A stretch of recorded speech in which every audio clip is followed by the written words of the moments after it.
How old were you when you bought your house? I bought my home when I just turned 26. Okay. I just became a bit militant with the saving. I think knowing how much you need to save is so important. You get vibes from areas as well. Like I sort of knew where I'd like to live.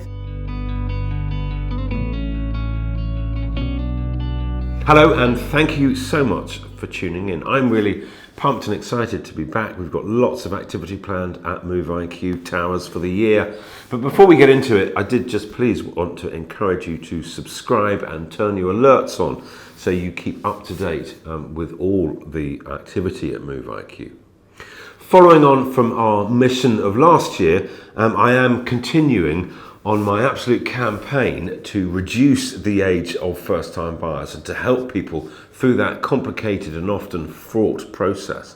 In order to do that, I am interviewing sets of first-time buyers and people whose stories that I come across that inspire me, people who have actually made it happen at a young age. And today I'm delighted to be joined by Grace, who has done something quite remarkable. Grace, lovely to meet you. Thank you so much for taking the time and coming to talk to me, because I'm really inspired, and I think a lot of our viewers at Move IQ will also be inspired by your story. So how old, give me the whole kind of background. How old were you when you bought your house? I bought my home when I just turned 26. Okay. My aim was to do it by the time I'm 25. At what point did you set out? When was that sort of line in the sand drawn? You go, right, that's my ambition. I watched The Secret, and then I read The Secret, and I was like, that is what I'm going to do by the time I'm 25. I want to buy a home. Yeah. And I know a lot of people I knew were like, oh, that's cute that you think that. And even people in my family, my mum's friends, when I used to go to interviews, you know, like they're like, oh, where do you see yourself in 5 years? I'm like, I want to buy a home.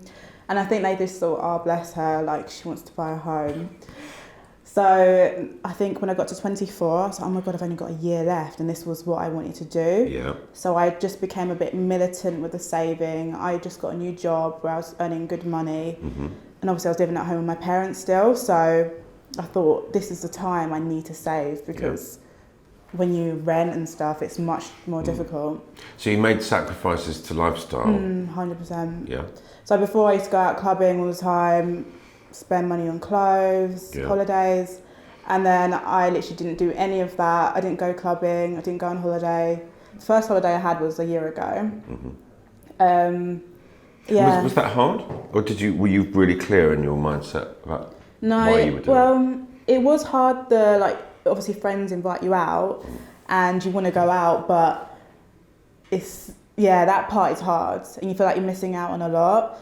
And I feel like in this generation, especially now, we broadcast all of everything when it comes to holidays, the latest fashion. You want to show that you're doing well on social media. Yeah.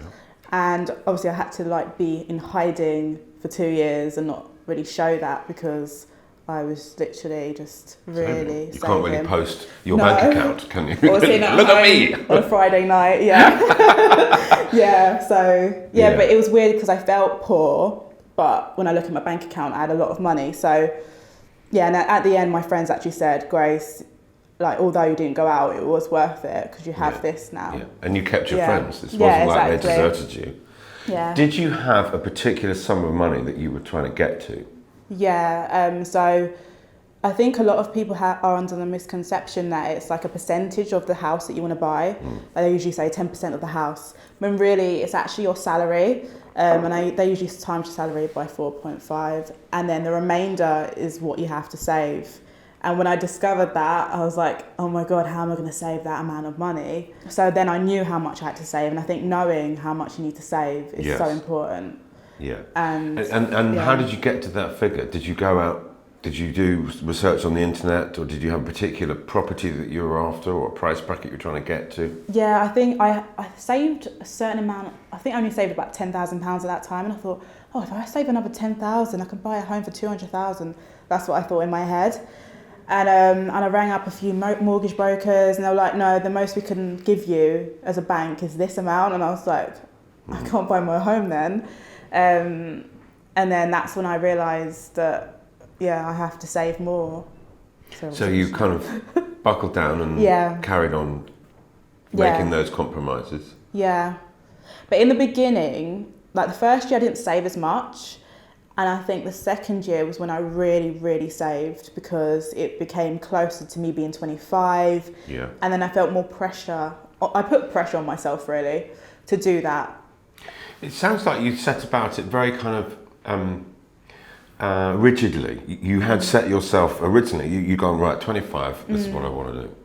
So, and you pretty much pulled that off. Yeah, and to be honest, like obviously I should have done it over the years. Yeah. But you know, like it's like if you're at university, if you're one of them people that do all your work the day before, the week before, it's like that almost, because I could have took it easy and saved a certain amount every year. That would have been the most sensible thing to do. To save for longer. Yeah. Yeah. But instead I just did it all in one go. Yeah. And then once you got to how much did you save? I saved over 30,000. My God. About 35,000. Really? In 2 years? In 2 years. That is a huge sum of money. So you saved your 35,000, which is a phenomenal sum of money for a first-time buyer to save in 2 years. So that's just inspiring in itself. And what was your next step? What happened? Because I'm someone that doesn't do things at once. So although I was saving, at the same time as saving, I was looking at areas to live in, and looking at areas I'd like to live in as well, because obviously I have a budget and I need to make sure I'm happy there. So during this time I was actually on a lot of sites just searching for homes that I can go and view. And so you were living with mum and dad at the time? And whereabouts was that? That was in Brick Lane. Okay. Brick Lane. So I live very central. Yes. So then I had to move to Essex. Okay. So, but I was happy to move there because I was sort of sick of literally when you step out of your doorstep, especially living in Brick Lane, there's people there. And I got to a point where I was like, I can't live in London anymore because I used to think I'd always want to live in London. Yeah. But I got to a point where I was like, I would actually like to live somewhere that's quite quiet because I come into London every day. It's nice to have a break. Yeah. So I became happy with the idea of moving out of London. Okay. So you were doing your research, going to explore new areas. Did you know anybody there? No, didn't know anyone.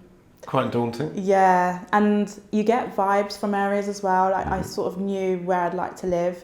Some areas I would never live in if I didn't feel safe. My safety was the most important thing when looking at areas, and I knew that you should go and view areas as well at night time in the evening because then you know what it's like going home.